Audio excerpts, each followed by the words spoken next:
Hi, Kelsey Baczynski here, one-star diamond coach with Beachbody. I'm here to talk to you about the 80-20 rule.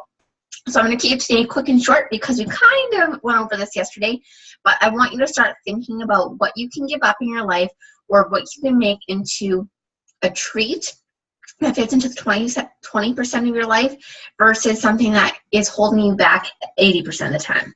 So 80% of the time, I eat healthy and clean. That means anything I buy is wholesome. So that's either from the vegetable aisle, from the dairy aisle, which only has 5 ingredients or less on it. So that's like plain Greek yogurt, 0 mg, and it is Lilibert or oikos, however you say that. They have a low chemical stuff put into it. So if you go onto any of those, look at your ingredients. I get that kind of dairy, so I get eggs, cheese, milk, and plain Greek yogurt, cottage cheese. That's what I get.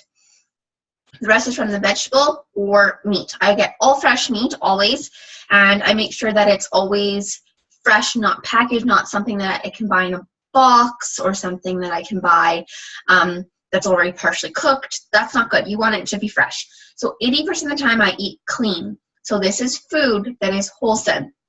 In order to eat clean, you really never ever, this is a secret, never ever need to go into those middle aisles of your grocery store. True story. You can walk in the door, go to your vegetables, go down the back of the store to the meat, dairy, and cheese, go down the side, maybe take a stop at your grains and get a bread or a wrap or whatever else you need, and then you can go to the till. Rarely you should ever have to go into those middle aisles unless you need something to help you cook, like oil or anything like that. Also, another tip to keep those things nice and clean, sometimes you need to use oil in your pan to make your foods cook. Now, here's what I do. Instead of actually putting oil, which adds to your food, I actually take just the spray thing and just spray my pan, because all you really need is that oil to start cooking on. So that's another trick. So 80% of the time I eat nice and clean and healthy. 20% of the time is when I live life freely. So this is having a treat, having a little bit of a Reese treat, having a drink with my hubby, anything like that. That is 20% of your time, not your day, your life, your month. I usually do it by week. So 20% of the time, or 20% of my week, is planned cheats.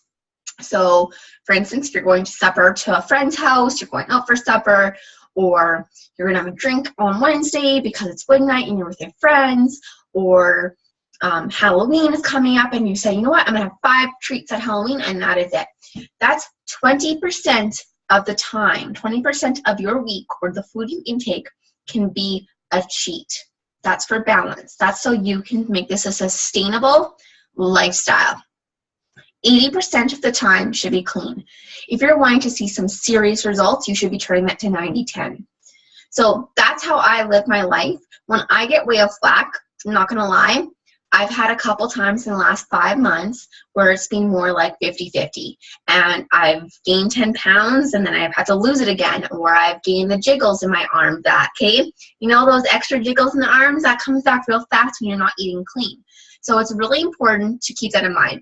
If you do get off track, like I do, because I'm human, right? Just because I'm a coach doesn't mean that I'm perfect all the time. It means coaching means inspiring and staying accountable to others and yourself, and it means helping others do the same.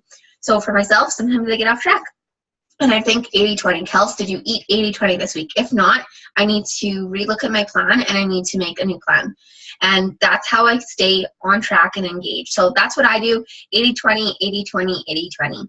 So I hope that helped you, and I can't wait to see what you have to say below, what you should not be eating. So it has more than 5 ingredients in the label, or has chemical names on the ingredients, or any color dyes or artificial additives.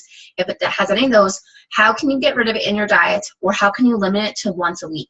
So I can't wait to hear what those are, or even just share if you're not sure what foods might be bad for you, share some of those below so we can talk about it as a group and figure out how to make you have a healthier eating diet. Bye, guys.